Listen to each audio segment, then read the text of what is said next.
Hello everyone and welcome back to another AFK journey video. So we are on the Pioneer server, so keep in mind the content we talk about is subject to change by global release. However, we have INDRIS here and his entire skill multipliers, which we're going to be taking a look at today to try and decide, is he actually going to be good for Dream Realm? Is he going to actually be important anywhere, or is he going to be a skippable hero? Because already from what we've seen so far, we've seen a lot of powerful looking heroes already revealed that will be coming in this season.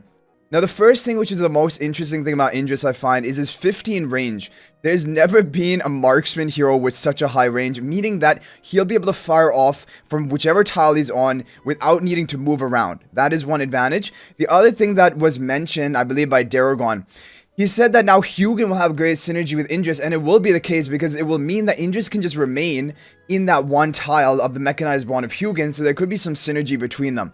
Either way, he's a physical damage dealer while the marksman S level. Let's go ahead and begin breaking down his skills. So his ultimate is going to begin with 200 pre-filled energy called Spellbane Shot. INDRIS fires a silencing arrow at an enemy, dealing, and this is going to be up to 300% damage multiplier.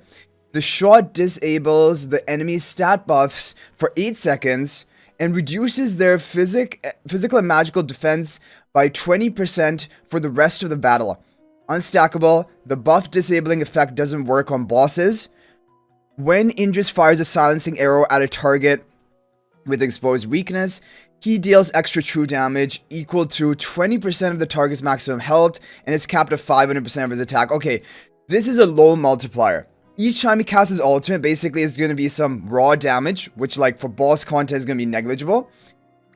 Coupled with some true damage, but it will be capped at 500% of his own attack. That is not high enough. Like, I mean, even Velka, for example, has 2,400% attack multiplier on her ultimate, true damage. So, like, there's no way, just based on this skill alone, will he be good for Dream Realm. Now, I guess one advantage is he will reduce the physical and magical defense. The buff disabling effect won't work, but I think this the debuff is going to work by 20%, which is like neither here nor there. It isn't a huge amount, and he will disable the enemy stat buffs for 8 seconds. So this is something which was not clear in the trailer before. It said that it would reset the stats. But this is saying that it won't reset it, but it will be like a temporary buff block. But then it is going to come back online. And also this is saying enemy stat buffs for 8 seconds. So does that mean they can all be buffed from any source? Like if they have a Smokey on their team, if they have a Mikola on the team buffing attack, all of those are going to be blocked for those 8 seconds? Either way, this is different to how I was expecting. The buff block is not going to be useful for bosses. It will not have any effect. I think the defense shred probably will be activated, but it doesn't seem like enough. And then this true damage multiplier here, honestly speaking, I do not consider it enough. So just based on his ultimate, I am not so far convinced that he'll be good at all for Dream Realm. But let's go ahead and take a look at the other skills. So we have True Sight, which has a passive element. It doesn't have any cooldown.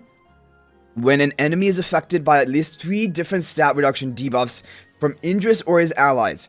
Now, when you're talking about boss content, generally debuffs don't apply to bosses other than like, I guess, defense reduction debuffs.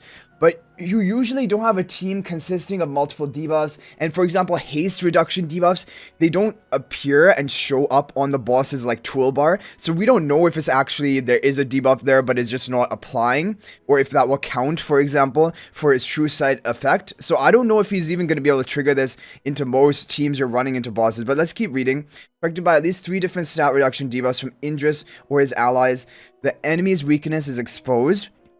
INDRIS' normal attacks deal, 60% attack extra true damage to enemies with exposed weakness. And the effect can trigger once every 4 seconds per enemy. That's not enough.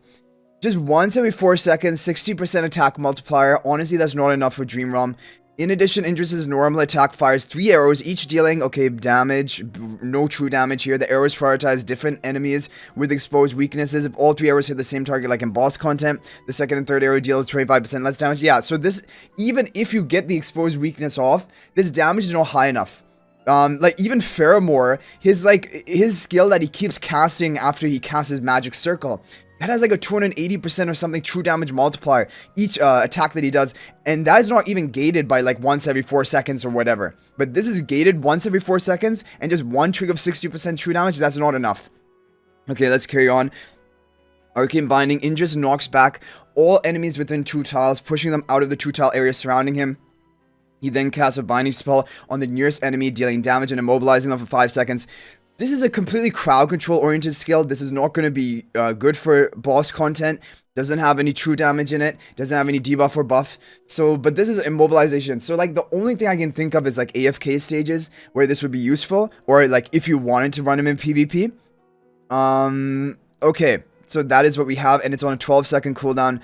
I mean, with enough haste, he can keep cycling this and get a lot of immobilization off on enemies. But it's looking like just an AFK stage type skill. Okay, Hero Focus increases the attack by 10% during battle, plus an extra 15% attack if an enemy has exposed weakness. So even if you get that perfect exposed weakness, it's 25% attack boost, which is not a game-changing amount, and it will not make up for the low multipliers on true damage. Okay, but now we have his exclusive skill, which hopefully is going to be a big deal for him, because he needs something to save him now. Each time INDRIS triggers exposed weakness damage bonus, he increases attack speed by 40 for 6 seconds.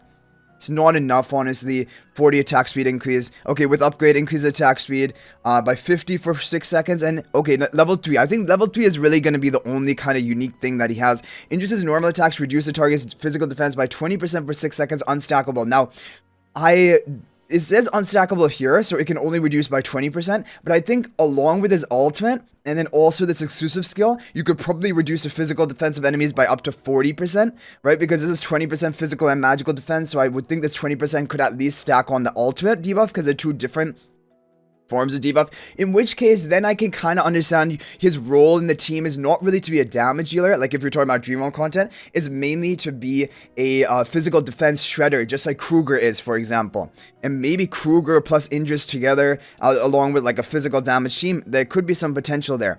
However, I find it up until now, I really think it's going to be awkward to make him work for Dreamrealm, because his own damage is not high enough. We know it very well from Velka. We're not going to make that same mistake again. The true damage that Velka provides is definitely not enough, and INDRIS does even less true damage than Velka by quite a substantial amount, to be honest. But INDRIS also comes with these debuffs, and the question will be, will these debuffs be enough to warrant him a slot on the team? And I don't know. I actually want to look at Kruger after this, and look at the physical defense shred that Kruger offers, because Kruger isn't even in a lot of top endless Dreamrealm bosses. But like, if INDRIS could be an upgraded version of Kruger, maybe there could be some use. And then finally, Enhanced Force. After hitting our target with Arcane Binding, INDRIS' normal attacks, so Arcane Binding is this immobilization. INDRIS' normal attacks can trigger the exposed weakness damage bonus without cooldown for 5 seconds. So this is also kind of an important thing, his Supreme Plus ability. It will allow him, is it going to be that these true damage normal attacks can keep going off and keep activate on every single one of his attacks, and he can trigger this for 5 seconds? If that is the case, then maybe that is a game-changing thing.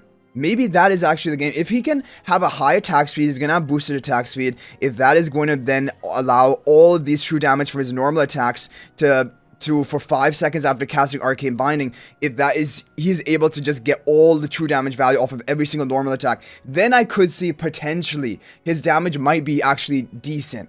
Still, I don't think top tier, like nothing like Shimira. However, the fact that you couple him like with a pretty hefty debuff along with decent damage output, then I could actually see him having some use in Dreamrealm. But this Enhanced Force, I think, is actually going to be his make or break, along with this plus 10 exclusive equipment. So like that also requires heavy investment, Supreme plus 10 exclusive equipment, before he can really deal any decent damage. But yeah, we'll have to wait and see, and well, actually, you know, we can actually test it right now, right? I should have not upgraded him to Supreme Plus.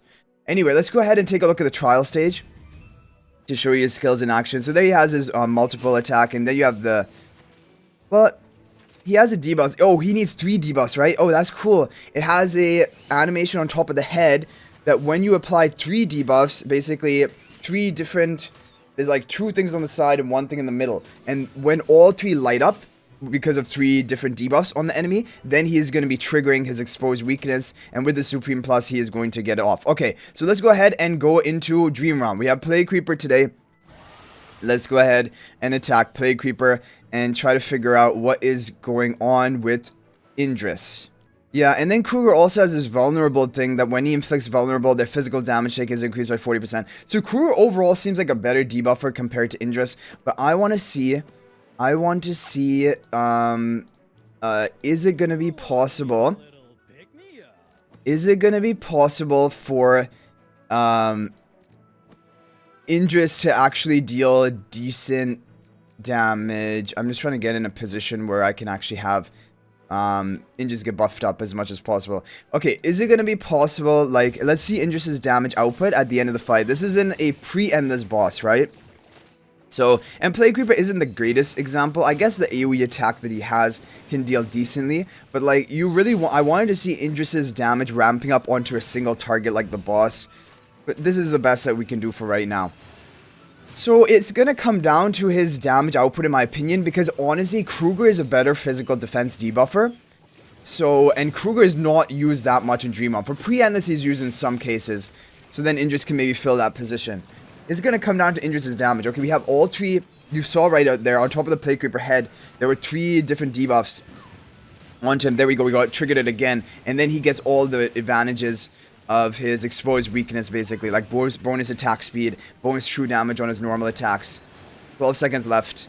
Okay, so, I mean, he survives very well, but let's take a look at the damage chart, because we have Sonya who deals decent damage, we have Mikola who will deal decent damage. Okay, INDRIS did decent damage. He actually did decent damage here.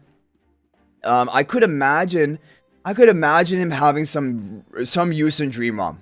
Honestly, after this, I think really it's a Supreme Plus ability, because that allows him to keep triggering true damage on his normal attacks. I believe that is the case. Okay, so overall, I have a feeling that he is actually going to be maybe not top tier for Dream On, but he's going to have some use in Dream On. I'm pretty sure about that. With his Supreme Plus, plus 10 exclusive equipment, he actually is bringing pretty decent value to the table with up to 40% apparently physical defense debuff.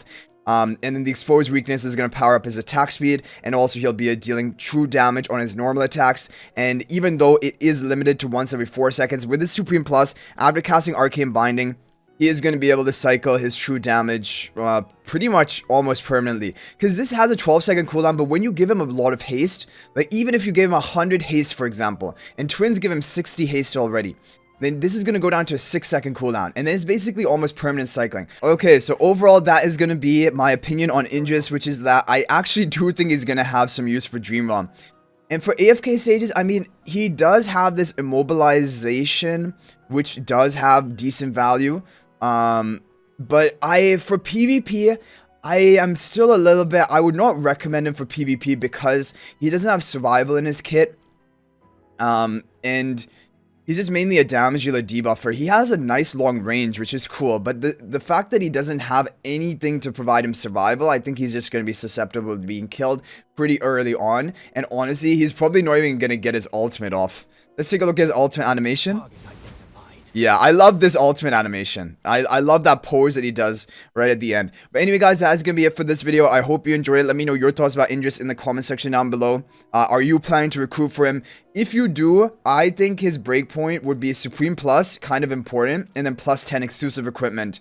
That's basically the level of investment you would need to get his almost maximum potential. So I hope you guys enjoyed the video. Thank you for watching. I'll hopefully see you in the next video. If you're not already subscribed to our YouTube channel, please smash that subscribe button. Also, feel free to join my AFK Journey Discord server. There's a link to that in the description of this video. And finally, if you're thinking about making a purchase in AFK Journey, please use my affiliate link to the official Farlight store for AFK Journey. There'll be a link in the description of this video and also a pinned comment. And at no extra cost to you, you can support me and also get 5% bonus dragon crystals on your purchase. But thanks for watching. I'll hopefully see you in the next video. And until then, everyone, peace out for now.